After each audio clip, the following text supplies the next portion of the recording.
রাত তখন বেশ গভীর। জঙ্গলের পথে একলা হেঁটে বাড়ির পথে ফিরছিল রমাপ্রসাদ।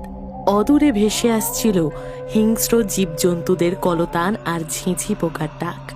হঠাৎ পাশের ঝোপটা নড়ে উঠতেই রমাপ্রসাদ কিছুটা ভয়ে হাঁটার গতি বাড়িয়ে মনে মনে বলল, এহে, আজকে রাতটা কুসুমপুরে কাটিয়ে দিয়ে কাল সকালে রওনা দিলেই বরং ভালো হতো। এই গভীর রাতে জঙ্গলের পথ ধরে কেন যে আসতে গেলাম কে জানে। চারদিকটা কেমন ঘুটঘুটে অন্ধকার। একজন সঙ্গী থাকলে মন্দ হতো না। একে তো হিংস্র জীবজন্তু আর সাপখোপের ভয়, তার উপরে আবার চোর ডাকাতের ভয়। এ যাত্রায় নির্ঝঞ্ঝাটে বাড়ি পৌঁছে যেতে পারলে বাঁচি। নিজের মনে কথা বলতে বলতে রমাপ্রসাদ এগোচ্ছিল। এমন সময় একটু অবাক হয়েই রমাপ্রসাদ নিজের মনে মনে বলল, গভীর জঙ্গলে বাচ্চার কান্না? আমি কি ঠিক শুনলাম? না না না না না, আমি তো ঠিকই শুনছি। এটা তো একটা বাচ্চারই কান্না।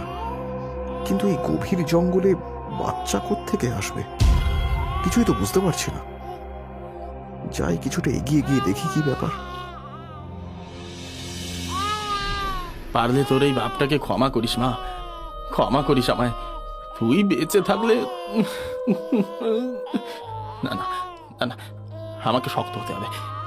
আর মায়া বাড়ালে চলবে না। এ সন্তান বেঁচে থাকলে অনেকের ক্ষতি হয়ে যাবে। আমি কিছুতেই তা হতে দিতে পারি না। সত্যি মানুষ এতটা খারাপ হতে পারে, এই লোকটাকে না দেখলে আমি বুঝতেই পারতাম না। একজন বাবা তার সন্তানকে মেরে ফেলতে চাইছে। ছি ছি ছি ছি, আমার ভাবতেও ঘেন্না হচ্ছে। আমাকে যেমন করে হোক ওই সন্তানকে পাষণ্ড পাপীর হাত থেকে বাঁচাতেই হবে। কিন্তু কিভাবে বাঁচাবো আমি?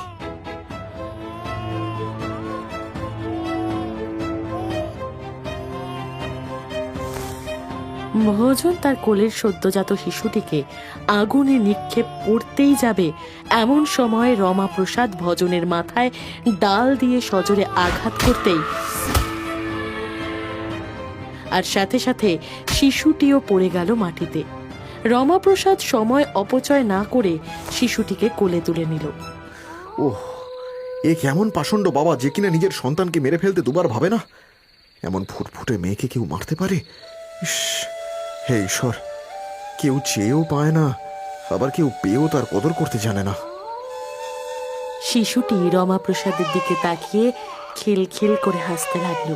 আমি জানি না তুই কে, কি বা তোর বংশ পরিচয়, তবে তুই যেই হোস না কেন, তুই আজ থেকে আমার সন্তান। আমার পরিচয়ই হবে তোর পরিচয়। রমাপ্রসাদ এগিয়ে যাচ্ছিল সামনের দিকে। ওকে মেরে ফেলো, ওকে নিয়ে যেও না। ওকে মেরে ফেলো, মেরে ফেলো ওকে, মেরে ফেলো, মেরে ফেলো ওকে।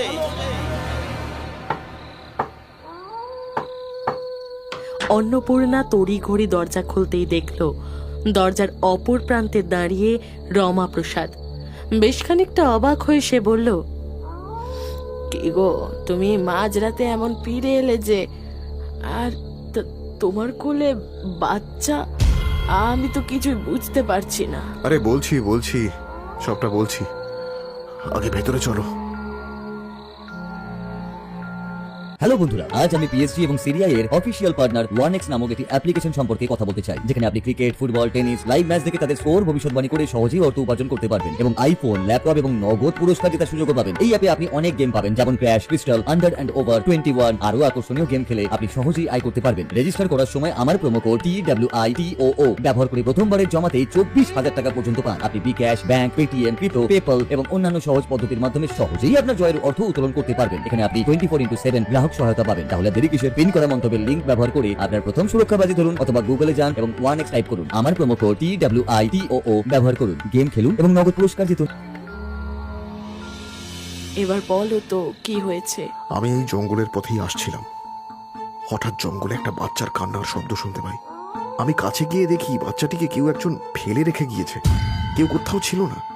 কার বাচ্চা তুমি বাড়িতে নিয়ে এলে?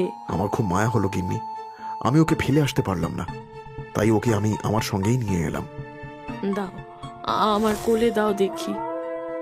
কি মায়া ভরা মুখখানা। আচ্ছা গিন্নি, আমাদের তো কোনো সন্তান নেই বলো, আজ থেকে না হয় ওই আমাদের সন্তানের পরিচয় বড় হোক, আর তাও যদি তোমার আপত্তি থাকে তাহলে এ কি বলছো তুমি? ও আমাদের পরিচয়ে বড় হবে। দেখতে দেখতে অতিক্রান্ত হয়েছে দীর্ঘ 18টা বছর। ঈশ্বরের আশীর্বাদে রমাপ্রসাদের ব্যবসায় শ্রীবৃদ্ধি হয়েছে। এককালীন একচালা ঘর রূপান্তরিত হয়েছে প্রাসাদ প্রমাণ অট্টালিকায়। আর মেয়ে মধুবালা, সে এখন অষ্টাদশী রূপসী যুবতী। একদিন বিকেলে আরো কোথায় আছিস? তাড়াতাড়ি এদিকে আয়।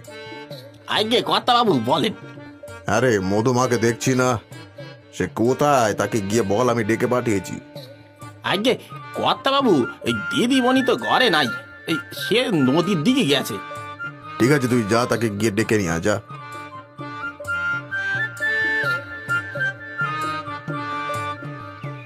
কি গো, অনেকক্ষণ অপেক্ষা করছো?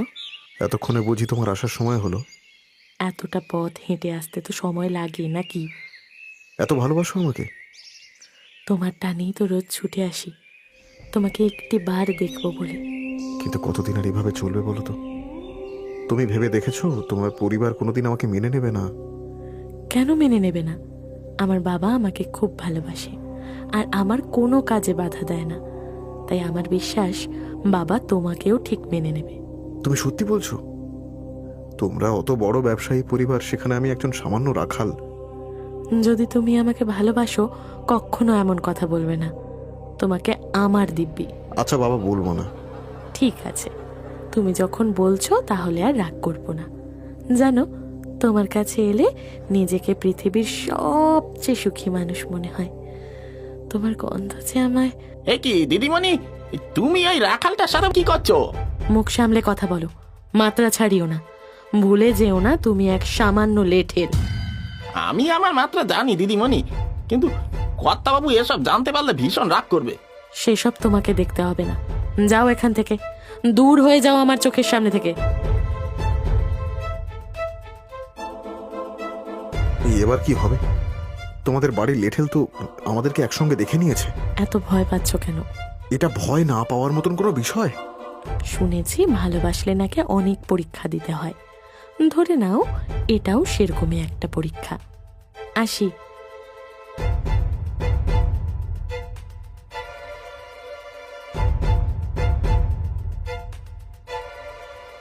এ কি, তুই একলা ফিরে এলি যে? মধু কোথায়? আগে কর্তা বাবু, দিদিমণি নদীর পাড়ে রাখালের সাথে। আরে মধু, মধু দাঁড়া দাঁড়া, আমি বলছি। কি হয়েছে তাড়াতাড়ি বলো। হারু বলছিল তুই নাকি নদীর তীরে রাখালের সাথে। ঠিকই তো বলেছে, যা দেখেছে তাই বলেছে।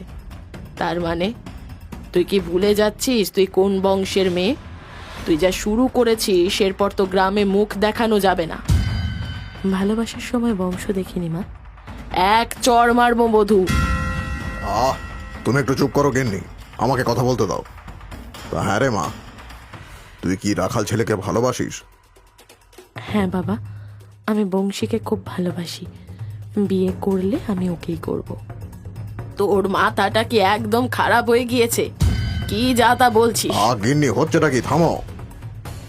আমার মেয়ে যখন কাউকে ভালোবাসে, আমি আমার মেয়ের ইচ্ছের বিরুদ্ধে গিয়ে তার অন্য কোথাও বিয়ের বন্দোবস্ত করব না। ও যাকে ভালোবাসে সে যেমনই হোক, আমি সেই ছেলের হাতেই আমার মেয়েকে তুলে দেব। আমার মেয়েটা না হয় প্রেমে অন্ধ হয়ে গিয়েছে, কিন্তু তুমি, তোমার কি বুদ্ধিভ্রষ্ট হয়েছে? মধুমা, তুই ভেতরে যা। আরো তুইও যা, আমার তোর গিন্নিমার সঙ্গে কিছু কথা রয়েছে। এবার বলো কি বলবে। এমন কিছু কথা রয়েছে যা আমি তোমাকে আজও বলিনি। কি এমন কথা বলবে তুমি? আর মাত্র কয়েকটা দিন অপেক্ষা করো, তোমার সব প্রশ্নের উত্তর আমি দেব।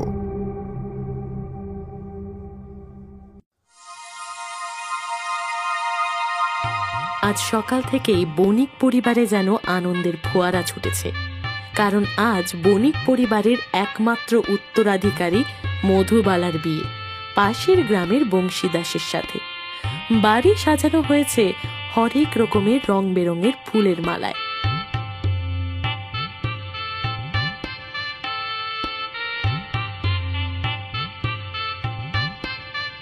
বাবা বংশী, একটু এদিকে এসো, তোমার সঙ্গে আমার কিছু কথা রয়েছে।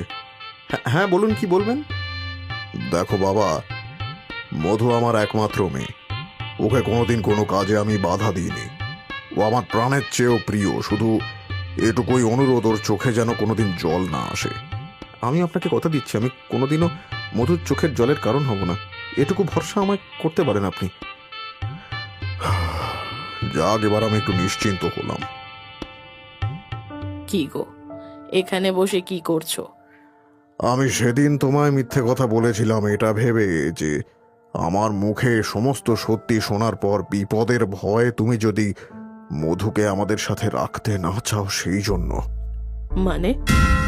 সেদিন জঙ্গলে ফেরার পথে একটা বাচ্চার কান্নার আওয়াজ শুনে আমি সামনে যাই এবং গিয়ে দেখি মধুর বাবা মধুকে জ্যান্ত আগুনে নিক্ষেপ করতে যাচ্ছিল।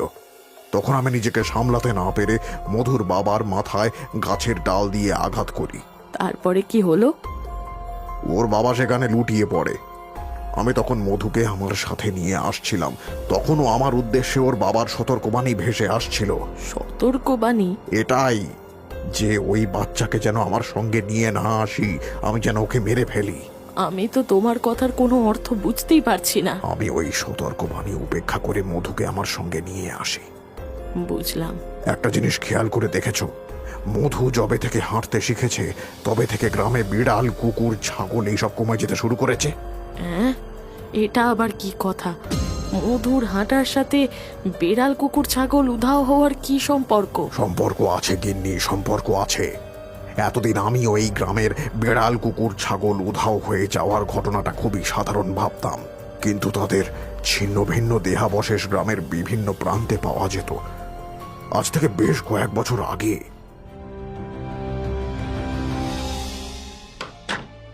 এ কি, এত রাত্রে মেয়েটা গেল কোথায়?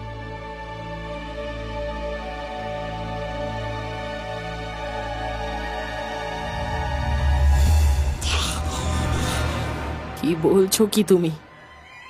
হ্যাঁ, ওই দিনের ওই দৃশ্য দেখার পরে আমার গা শিউরে উঠেছিল। অবশ্য আমি এই ঘটনাটা বিভিন্ন তান্ত্রিক, সাধু, সন্ত কাউকেই বলতে বাকি রাখিনি, তো কেউ ওর সঠিক সমাধান আমাকে দিতে পারেনি।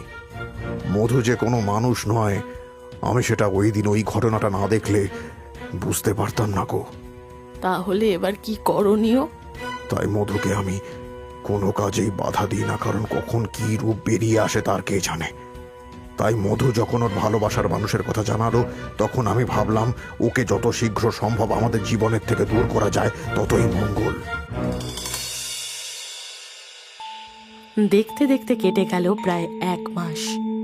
অষ্টাদশী মধুবালা এখন দাস বাড়ির বউ। কিন্তু ওই কথায় আছে না, স্বভাব যায় না মূলে, একদিন না একদিন তার সঠিক রূপ প্রকাশ পায়। আর ঠিক তেমনটাই হলো মধুবালার সাথে। রাত তখন বেশ গভীর। হঠাৎ ঘুম ভেঙে গেল মধুবালার। চুপিসারে এগিয়ে গেল বাইরের দিকে। আর এদিকে চোখের সামনে গোয়াল ভর্তি গরু। আহা! এদিক ওদিক তাকাতেই সামনে একটা হৃষ্টপুষ্ট গরুর দিকে নজর গেল মধুর। মুখে ফুটে উঠল এক বাঁকা হাসি। এক মুহূর্ত সময় অপচয় না করে গরুটির গলা কামড়ে ধরতেই অবলা প্রাণীটি মরণ যন্ত্রণায় ছটফট করতে লাগলো। নিজেকে বাঁচানোর সর্বোত্তম প্রয়াস করেও সে যখন ব্যর্থ হলো, তখন মুখ দিয়ে আওয়াজ বের করে নিজের মালিককে ডাকার পূর্বেই মধু তার প্রাণ কেড়ে নিল। এটা এটা কি দেখলাম? বৌমা, কি করছে? বৌমা কি করছে? এ তো মানুষ নয়, মানুষরূপী পিশাচ। কাল সকালেই সবটা সবাইকে জানাতে হবে। লতিকা এগোতে যাবে এমন সময় মধু পেছন থেকে ডাকতেই চমকে উঠেই দেখলো মধু তার দিকে এগিয়ে আসছে। মধুর হাতে মুখে লেগে কাঁচা রক্ত। এ কি মা, এত রাত্রে আপনি গোয়ালে কি করছেন? আমি আমি কি করছি? আপনি নিশ্চয়ই সবটা দেখেছেন, তাই না? আমি আমি আমি আমি কাউকে কিছু বলবো না। তুমি আমাকে মেরো না। তা তো হয় না মা, আপনাকে যে মরতেই হবে। কথাটা শেষ করে মধু নিজের ধারালো নখগুলো লতিকার গলা বরাবর ঢুকিয়ে দিতেই গল গল করে বেরিয়ে এলো রক্ত, আর সেই রক্ত জিভ দিয়ে চেটে খেতে লাগলো মধু। তারপর একে একে শরীরের মাংস, অস্থি, মজ্জা সমস্ত কিছু নিমেষের মধ্যে সাবার করে এক তৃপ্তির হাসি হেসে মনে মনে বলল,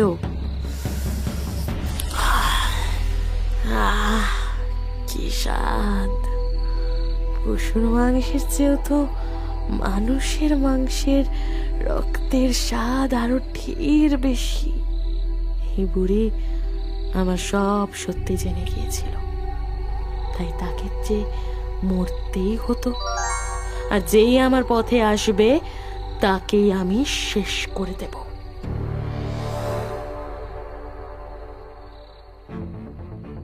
পরের দিন সকালে বংশী সমস্ত বাড়ি তন্ন তন্ন করে খুঁজেও তার মাকে কোথাও পেল না।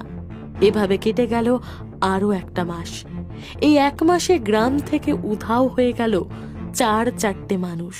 একদিন বাড়ির দাওয়ায় বসে নিজের মনেই বিড়বিড় করছিল বংশী। মা, কোথায় গেলে তুমি আমাকে ছেড়ে? হ্যাঁ, কোথায় গেলে? জানো তো, আমার না মনে হচ্ছে রাতের আঁধারে হায়না বা নেকড়ে জাতীয় কোনো পশু মানুষ টেনে নিয়ে যাচ্ছে কিনা কে জানে। প্রথমে মা, তারপর আরো 4-4টি মানুষ এইভাবে উধাও হয়ে গেল। আমার না খুব ভয় করছে। সেটাই তো আমিও ভাবছি, যে এইভাবে গ্রাম থেকে 4-4টে জলজ্যান্ত মানুষ উধাও হয়ে যেতে পারে না। এ কোনো পিশাচেরই কাজ। কয়েকদিন এসব বন্ধ রাখতে হবে। আমি চাই না তুমি আমার সব সত্যি জেনে যাও, আর তোমার মায়ের মতো তোমারও একই পরিণতি হোক।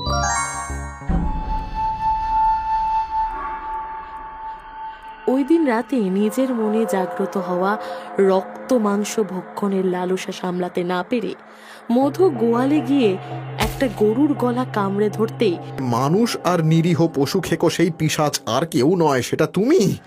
পেছন থেকে বংশীর গলা শুনে সে চমকে উঠল। তুমি আমায় ভুল বুঝছো। এতদিনে আমি তোমায় একদম ঠিক বুঝেছি। তুমি কোনো মানুষ নও, তুমি একজন মানুষ রূপী পিশাচ।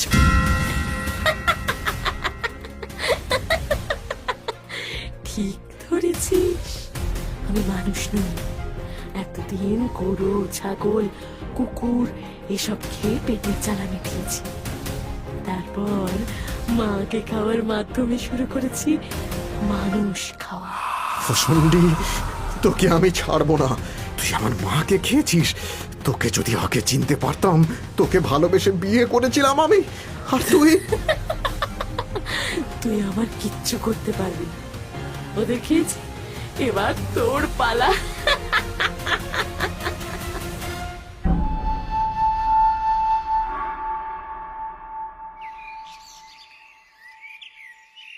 দুটি ভিক্ষে দাও, ভিক্ষে দাও। কতদিন হয়ে গেল খাবার খাইনি, দুটি ভিক্ষে দাও। ভগবান তোমাদের মঙ্গল করবে। হ্যাঁ গো, বাইরে একটা ভিখিরি এসেছে, ওকে দুটি ভিক্ষে দিয়ে এসো। আমার যেদিকে মেলা কাজ পড়ে আছে। হ্যাঁ, ঠিক আছে।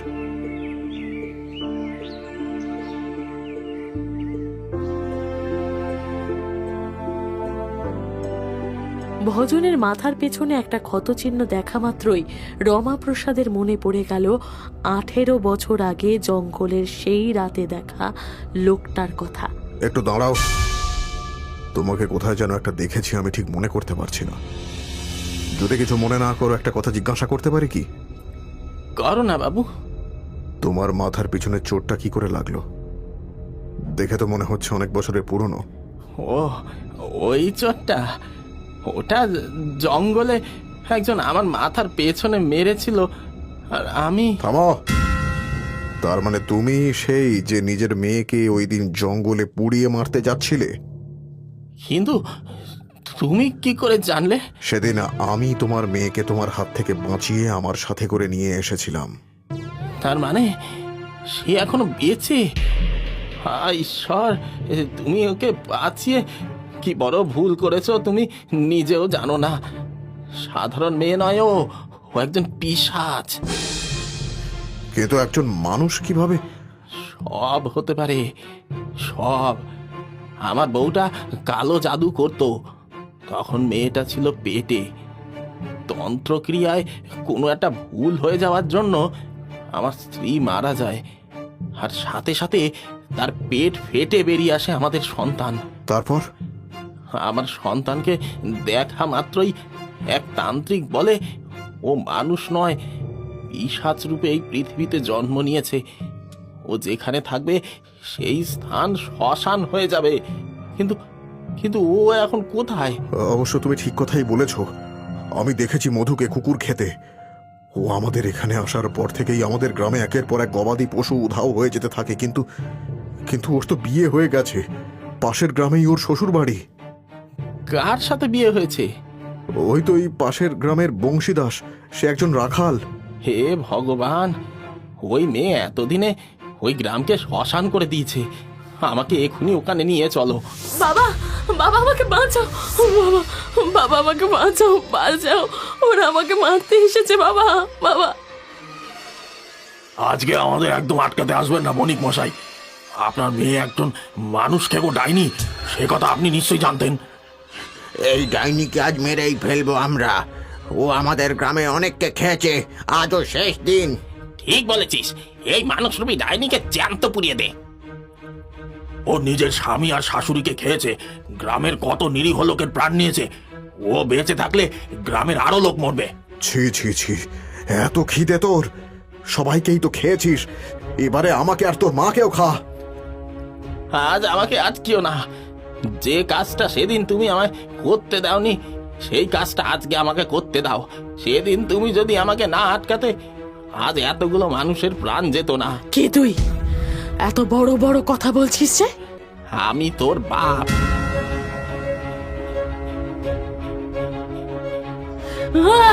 জ্বলে গেল, জ্বলে গেল। তোকে তোর পাপের শাস্তি পেতেই হতো, এটাই তোর প্রাপ্য।